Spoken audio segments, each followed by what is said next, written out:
Hola, estamos en una nueva entrevista para el canal, la segunda del año, la segunda temporada del ciclo Locos por un Gol.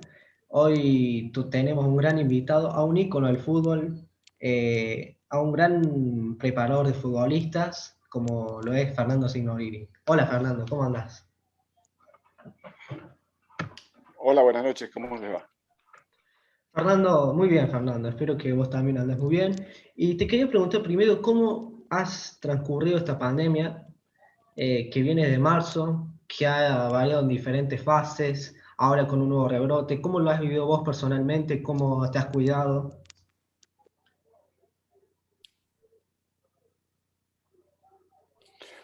No, bueno, en lo personal he tratado de respetar los protocolos, eh, pero de todas maneras no pude evitar contagiarme. Ya hace 15 días que me dieron el alta, lo pasé sin demasiados problemas, con alguna línea de temperatura los 2 primeros días, un poco de cansancio general, pero a partir de ahí ya realmente me sentí cada día mejor. Y hoy aparentemente estaría como antes del contagio. Por lo demás, muy preocupado por lo que pasa, ¿no? Sobre todo porque hay mucha confusión, hay mucha gente que no sé con qué intereses o a qué intereses defienden, que están confundiendo. Es bastante preocupante que de un tema tan serio hable cualquiera, ¿no? Porque habla desde Carrió a Morales Solá, a Checopar, a, qué sé yo, a Longobardi, habla cualquiera, ¿no? Esto parecen dibujos animados de una serie que realmente tiene mucho de perverso y mucho de operación. Exacto, Fernando, exacto. Exacto. Coincido con vos en ese sentido.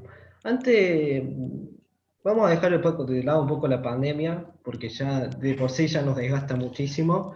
Y te quería preguntar, ¿cómo surge en tu vida el interés por la educación física, con la conexión con el fútbol? ¿Cómo surge todo eso en tu juventud? No, fue por pura casualidad. Yo en realidad no tenía ni mucho menos pensado seguir la carrera de educación física. Pero bueno, yo tenía intenciones de hacer, qué sé yo, no sé, filosofía, antropología, agronomía, que eran las tres cosas que más me ocupaban o me gustaban, ¿no? Pero se dio que en el año 71 se abrió en Lincoln el profesorado para la carrera de profesor nacional de educación física y bueno, como estaba en Lincoln, estaba tan cerca, se me dio por anotarme, a ver de qué se trataba.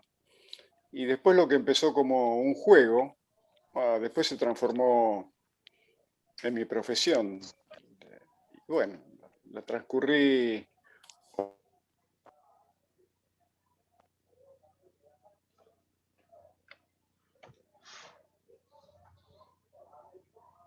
Ahí se Se cortó un cortó poco.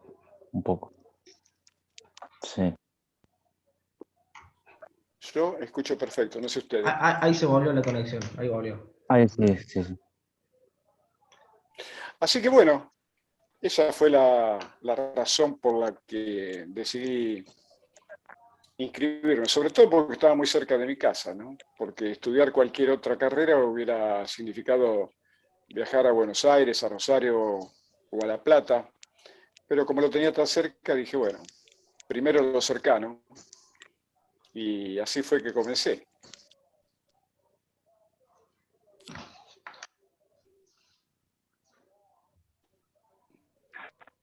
Buenísimo. Bueno, Fer, Vamos, Conti. te quería preguntar, me presento, ¿no? Yo soy Constantino, soy el colega de Lautaro, somos administradores de la página, y te quería preguntar cómo debe ser un buen entrenamiento completo en el fútbol. O sea, ¿qué variables se toman?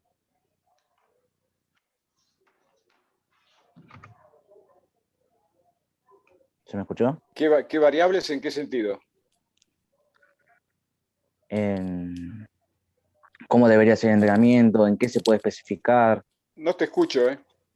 Bueno, No te escucho, en- Constantino. ¿ahora me escuchás? en cómo debería ser el entrenamiento, en qué se debería No, especificar.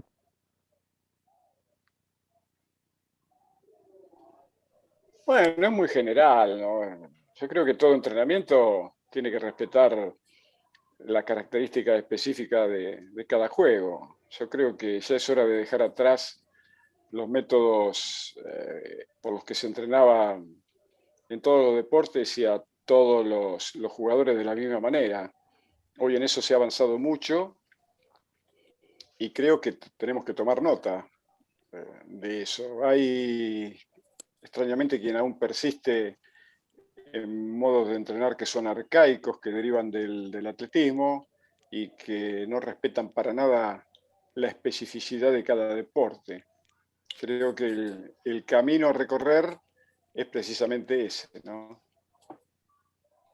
¿Pensás que cambia mucho a cómo se entrenaba el fútbol hace 20 o 30 años a cómo se entrena ahora?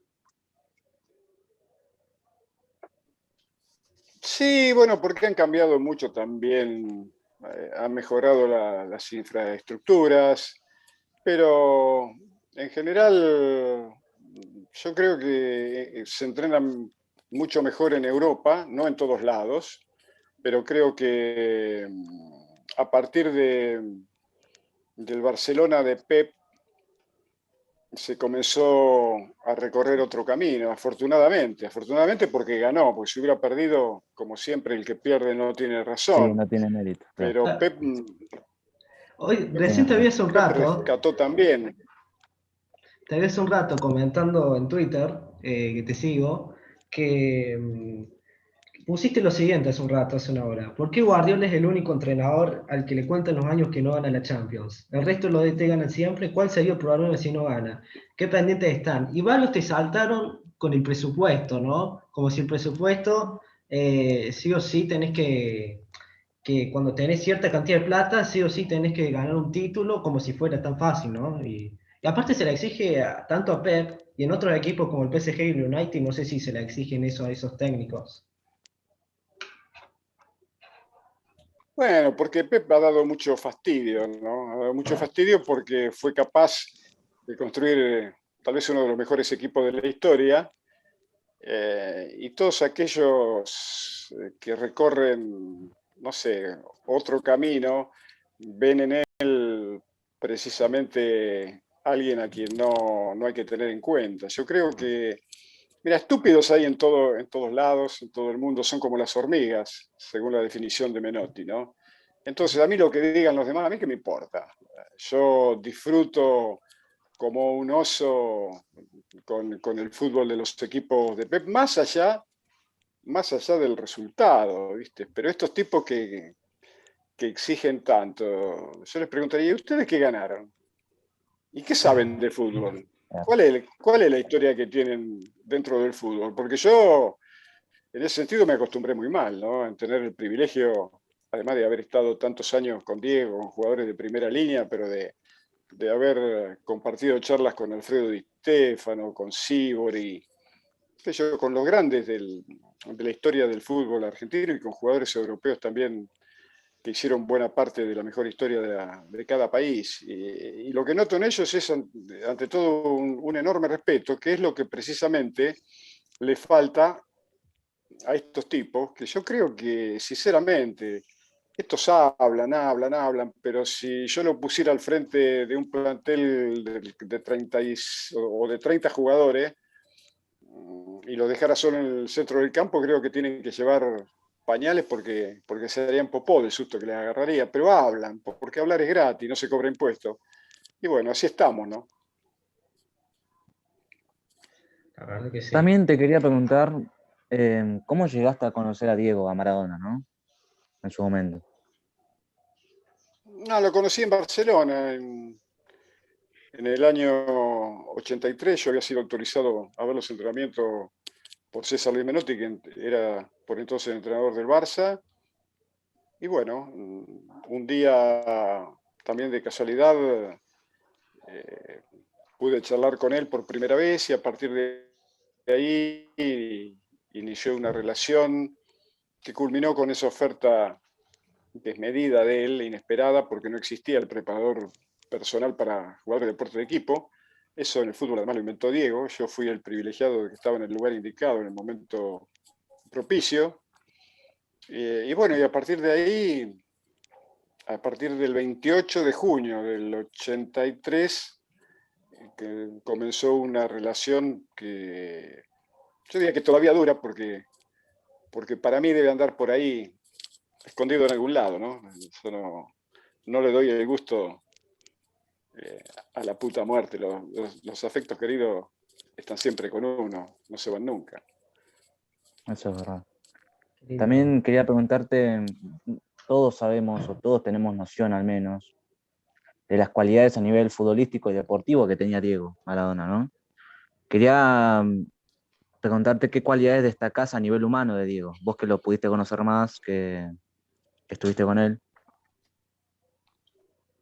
Nada, las cualidades humanas de Diego eran la de cualquier chico, nacido en el seno y educado en el seno de una familia que respetaba rígidamente los valores tales como respeto, la solidaridad, la nobleza. Después, poco a poco, todo lo que de él se fue exigiendo, sin que nadie lo haya preparado para ello, hizo que irrumpiera Maradona, ¿no? Y entonces sí, la cosa ya cambiaba, porque fue el personaje que él se tuvo que inventar para hacer frente a todo lo que le exigían, tipos que seguramente no se exigían la misma perfección para ellos mismos en su vida de todos los días, ¿no? Pero de todas maneras tendrán que soportar que este chico, nacido en un barrio tan humilde, se haya transformado en un mito que ya se escapó de la historia y se instaló definitivamente en la leyenda. Mucha razón. Te quería preguntar, bueno, esto es una pregunta creo que medio personal, si no la querés contestar, paso de pregunta, pero te la voy a preguntar igual. ¿Cómo te llevabas con el entorno de Diego cuando eras su entrenador? O sea, ¿en qué momento empezás a notar que él empieza a cambiar conductas? No, bueno, yo con el entorno siempre tuve una relación fantástica. No con el último, porque yo hace mucho tiempo que ya no estaba con Diego, no conozco a nadie de los últimos tiempos, no he hablado con ellos ni siquiera por teléfono, pero con los anteriores una relación de amistad correcta. Yo creo que Diego comienza a cambiar más o menos a partir del nacimiento de Diego Junior en Nápoles, porque fue una cosa que, bueno, que a lo mejor él en ese momento no esperaba ni quería, más todas las presiones que se le exigían, esa perfección que, te repito, los que la piden no se exigen a sí mismos, hizo que buscara en la cocaína la muleta que le ayudara a desandar ese camino, a hacer frente a todo lo que desesperaba y a estar a la altura. Sí, creo que fue más o menos, o eso fueron más o menos las razones, ¿no?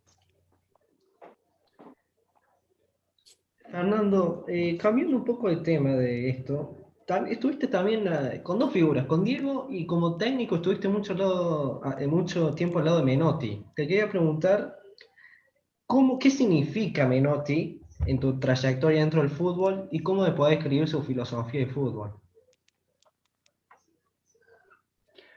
No, Menotti significa el mejor libro de fútbol que yo pude, entre comillas, leer. Un tipo de una inusual capacidad para transmitir, con conocimientos conceptuales que lo han erigido en el mundo del fútbol. No digo ya cuando interviene el periodismo, porque, bueno, ya sabemos cómo termina cuando habla el periodista, ¿no?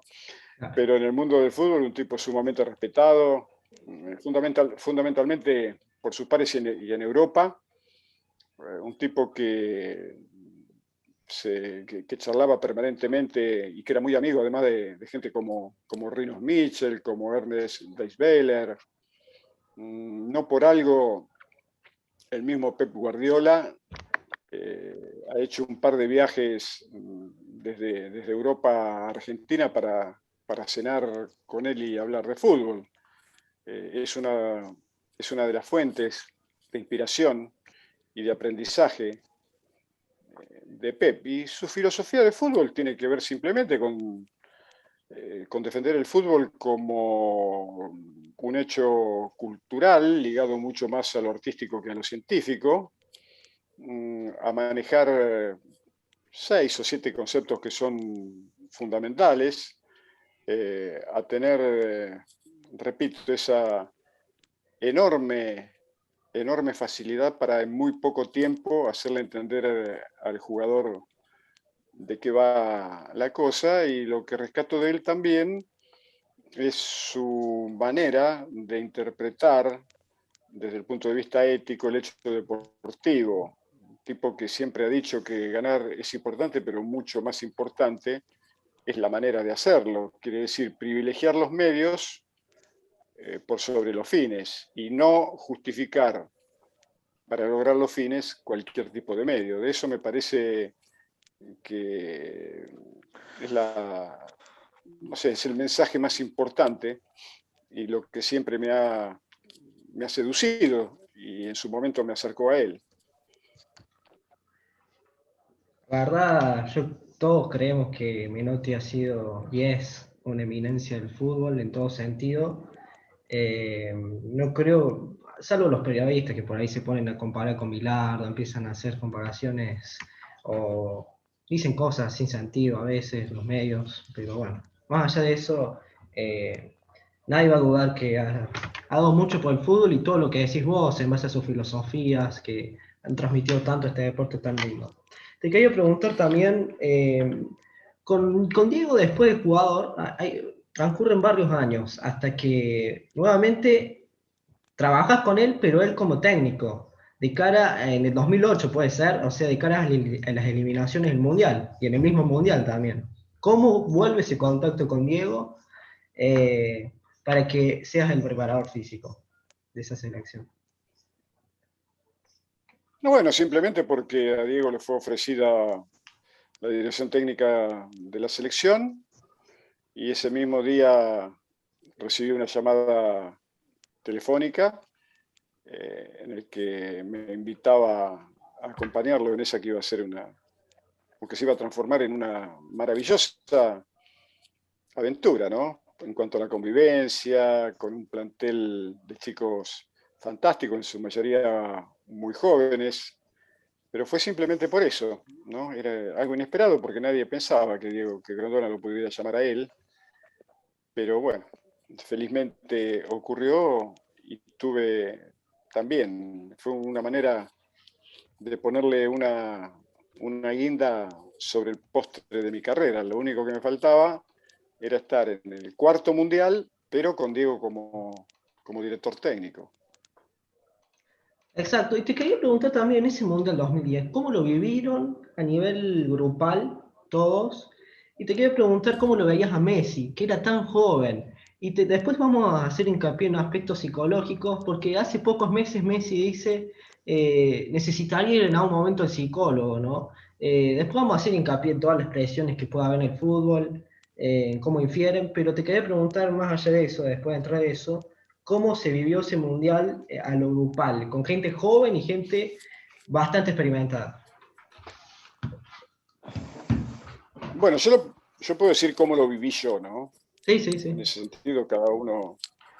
Para mí fue, de los 4 mundiales en que estuve, fue el que rescato por sobre todo, ¿no?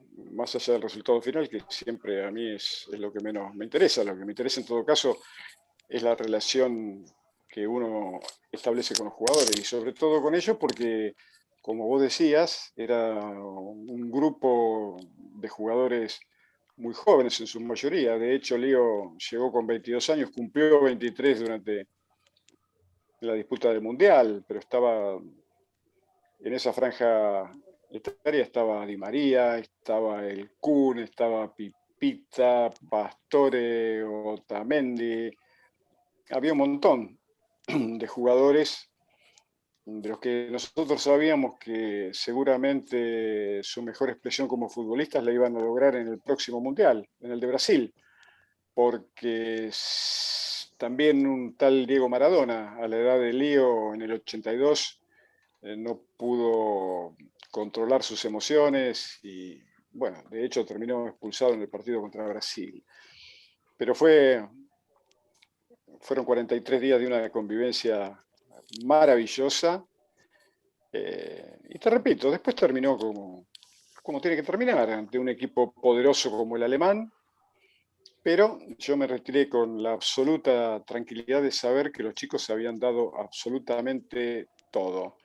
Y bueno, ese es el verdadero éxito, porque hay muchas veces que hay equipos que ganan sin merecerlo o sin haberse esforzado, porque el juego también tiene mucho de imprevisible, como ya nos había alertado Dante Panzeri en su libro Fútbol Dinámica de lo Impensado. Pero sí, fueron 43 días maravillosos en un país que también a mí, sinceramente, me encantó conocer. Sin ninguna duda fue una gran experiencia, por lo que decís. Y te quiero preguntar, hablando de libros, que recién mencionaste un gran libro, vos hace unos años también sacaste un libro que se llama Fútbol, llamado La Rebelión. Contame algunos detalles de lo que se va a leer en ese libro. No, bueno, es un libro en el que expreso mi manera o mi convicción personal de cómo entrenar a los jugadores de fútbol, y también tiene detalles de lo que yo pienso acerca de lo que tiene que ser la organización, de lo que son los medios y su influencia muchas veces perniciosa, dañina y a veces morbosa. Y una serie de anécdotas que tienen que ver con lo que yo he vivido durante tantos años en el ambiente del fútbol. Fue simplemente un libro tendiente a presentar una especie de método de ruptura metodológica para volver a la fuente, porque yo sigo convencido de que el futuro del fútbol argentino hay que buscarlo en el pasado, un pasado que nos hizo conocidos, reconocidos, admirados, imitados y también muchas veces envidiados, y no solamente en Argentina, sino en el mundo entero, ¿no? Interesantísimo lo que decís. Son temas que por ahí en la televisión, lamentablemente, uno que los consume no se suelen tocar tanto. Se tocan cada tema que la verdad no te hace no se te hace visible para ver a veces. Bueno, te quería preguntar, ahora sí, a entrar, ¿en qué tan importante puede llegar a ser el aspecto psicológico en un futbolista y cómo pueden hacer frente a frente a semejante presión, ¿no? Y hago hincapié acá, porque hay algunos jugadores que la presión la toman de distintas formas. Hay uno que le hace muy mal y a otro por ahí, qué sé yo, se la maneja. O por lo menos es uno lo que uno puede llegar a ver, por ahí es otra cosa. ¿Y qué influencia tienen en la presión los hinchas y los medios de comunicación también? Te quería preguntar. Bueno, yo creo que de hecho el aspecto psicológico o emocional es determinante en cualquier ser humano, ¿no? Somos cautivos y muchas veces prisioneros de nuestros estados de ánimo. Una buena noticia te hace reaccionar con una sonrisa y una mala a lo mejor te llena de tristeza y de angustia. Y el fútbol es eso exactamente, o el futbolista es exactamente eso, pero con el agregado de que la importancia desmedida y para mí incomprensible que tiene hoy el fútbol en la sociedad moderna hace que los chicos se sientan abrumados, que tengan mucho temor. También los tienen los miembros del cuerpo técnico, ¿no? Y también los tienen los dirigentes, y también los tienen los periodistas y también lo tiene el hincha. El miedo a perder hace también que dejar de lado muchas posibilidades para el jugador de firmar un mejor contrato, para el técnico de seguir en su puesto, para el dirigente que pueda ser reelecto, para los sponsors de que sus productos se vendan más, para el periodista de tener más audiencia, en definitiva, para el hincha de volver a casa con una sonrisa. Pero en definitiva es todo muy, te repito, hoy el fútbol también se ha transformado en un maravilloso argumento para la estupidización social, para la manipulación de las masas, y bueno, a través de los medios de difusión que obviamente necesitan de gente que se preste a ello, que tienen poco sentido y poco respeto por la ética y poco respeto por esta fantástica construcción cultural de las clases populares como es el fútbol. Y como para decir cosas inteligentes se necesitan tipos inteligentes, bueno, para decir estupideces se necesitan estúpidos. Y desgraciadamente los medios están llenos de ello, ¿no? ¿Por qué será que hay tantos estúpidos en la televisión, no? Últimamente yo quiero rescatar a Morena Beltrán, que dentro de todo, por lo menos a mí personalmente me gusta, que rompe una estupidez que suelen haber en algunos programas. Pero, ¿por qué será, la verdad? Bueno, porque aparentemente esta sociedad, o mejor, el sistema, nos quiere frívolos, nos quiere irrespetuosos, nos quiere vulgares, nos quiere individualistas. Seguramente debe ser por eso. La mujer, en definitiva, tiene otra sensibilidad.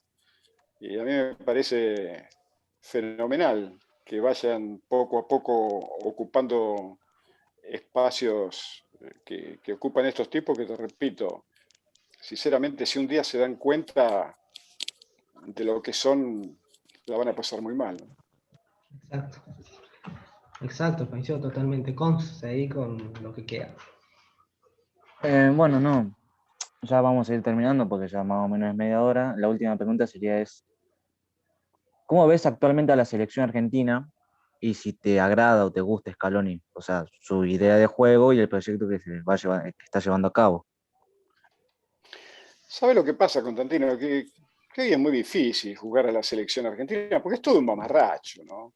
No se puede hablar ni ser terminante en un juicio sobre Lionel. Y yo creo que lo está haciendo muy bien, él y su grupo, porque además es gente fantástica. Pero, ¿cómo hacer?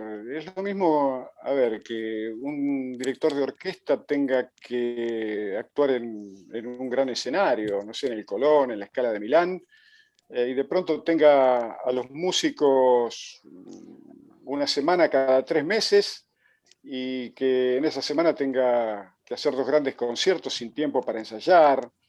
Además, los músicos vienen cansados de los viajes interoceánicos, porque además se la han pasado tocando todos los días.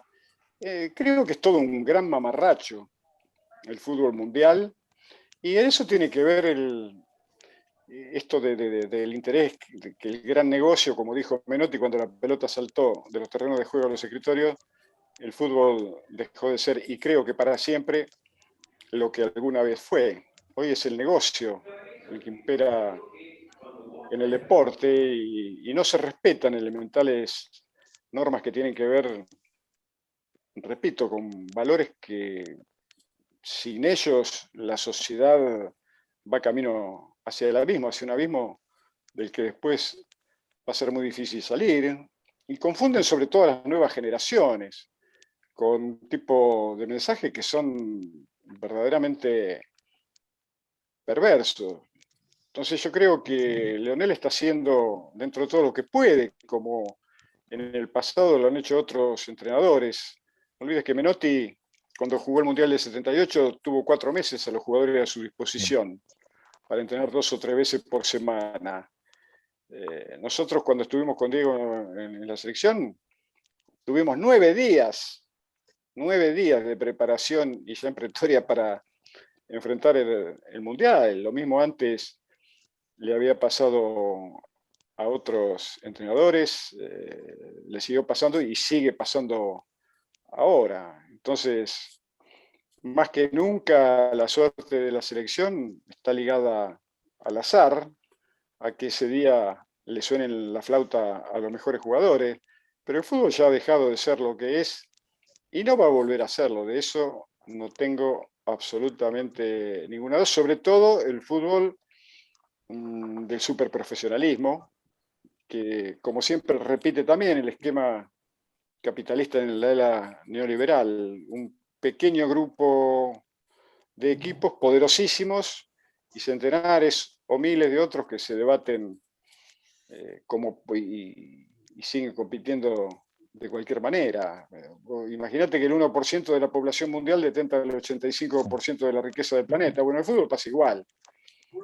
En cada campeonato hay 2 o 3 equipos bueno, que tienen otras posibilidades económicas y son capaces de comprar a los mejores jugadores, porque hoy se habla mucho del Bayern, del City, del Paris Saint-Germain, del Real de Madrid, ¿No pero significa también si tener un buen poder económico, ganar títulos? El mejor ejemplo está en el Manchester United, que es un equipo de los más ricos del mundo y desde que se fue Ferguson no la está pasando muy bien, que digamos. Está en un sí, momento bueno, de pero si no es el transición, que Manchester, digamos.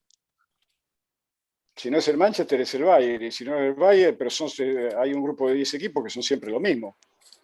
¿Te Claro. das En cuenta Argentina cuando mismo. no creo que Chacarita Junior ni Defensa y Justicia puedan ganar una competencia internacional de esa envergadura, ni los equipos menores de España, ni de Italia? Claro que la plata, pero si vos podés comprar a los mejores jugadores, bueno, seguramente vas a tener más posibilidades, si tenés un buen técnico con una buena idea, de tener un equipo más potente. No es lo mismo correr una Ferrari que correr un Fiat 600. Que un día a la Ferrari se le pinche la goma o se vaya contra el guardrail, macanudo, pero en general el fútbol se está convirtiendo cada vez más en otra expresión bien marcada de la opulencia capitalista. De eso no tengo ninguna duda, ¿no? Antes de cerrar, quería hacer hincapié en una cosa, Fernando, que para ir acá en Argentina también, que se puede ver en las categorías de ascenso, por ejemplo, que en el Federal A, por ejemplo, Douglas Hayes de Pergamino, que jugaba en el interior, se inscribió a bajar 2 categorías abajo porque en Buenos Aires evita menos costos y gana casi la misma plata que ganan los equipos del Federal A, que tienen más gastos porque se tienen que trasladar de una parte a otra. Y es una locura tremenda que la AFA no tenga en consideración, a mi entender, que el interior hay muchos más gastos y es mucho más difícil en todo sentido para el interior por ahí ser competitivo los equipos poderosos. Bueno, pero ¿por qué le va a exigir a la AFA algo que tenga que ver no sé, con la razón? Si en una organización que produjo el Esmerreír Mundial, de que en una votación de números impares donde votaron todos terminaron empatados, a partir de ahí, ¿qué le puede pedir de seriedad? Yo creo que La verdad es tenés todo un gran razón. mamarracho y a este punto hubo muertes perfectamente evitables que no se evitaron y que pueden seguir pasando, como la de Manuel Ortega, recuerdan. Entonces, el futbolista está absolutamente desprotegido, también gracias a un sindicato que no sé para qué está para muy poco, porque si realmente los futbolistas se decidieran, el fútbol sería de ellos, ¿no? Pero ¿cuántos jugadores hay sentados en la mesa de decisiones de la FIFA o de la AFA? Y si el fútbol es un argumento cultural, ¿a dónde está la gente ligada a la cultura eh, interviniendo en las decisiones que se toman con el fútbol, que como todo deporte es un arma fantástica para educar al niño camino del mejor individuo que esta sociedad merece, espera y reclama, ¿no? Es todo un gran lío. Estamos metidos en un gran lío y yo por ahora no veo, sinceramente, de qué manera se va a poder salir de eso.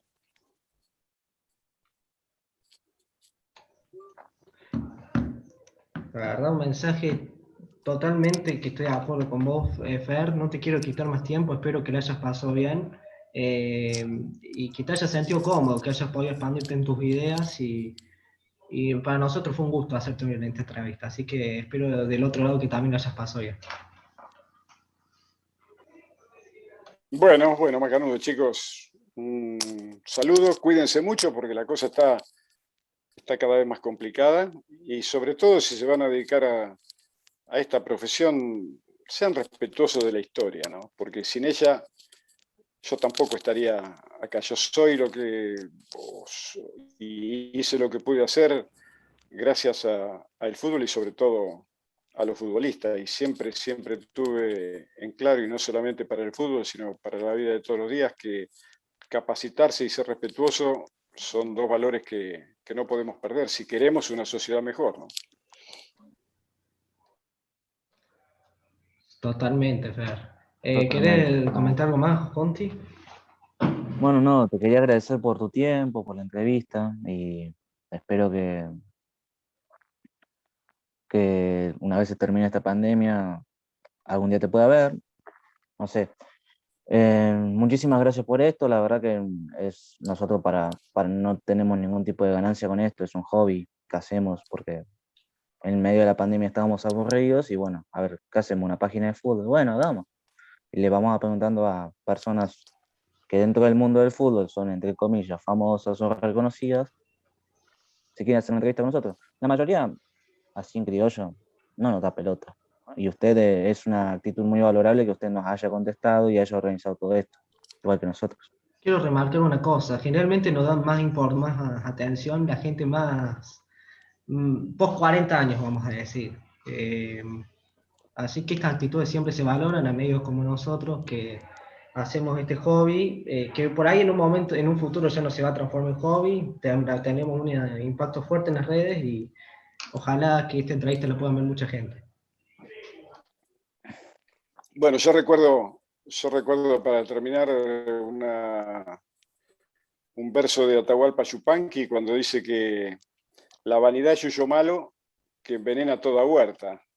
Entonces yo siempre tengo que recordar que algún día yo también tuve que ir a golpear las puertas y afortunadamente tuve la suerte que la mayoría de ellas se abrieron. Si los otros fueron capaces de abrirme la puerta a mí, ¿por qué yo voy a ser menos que ellos y no les voy a abrir las puertas a ustedes?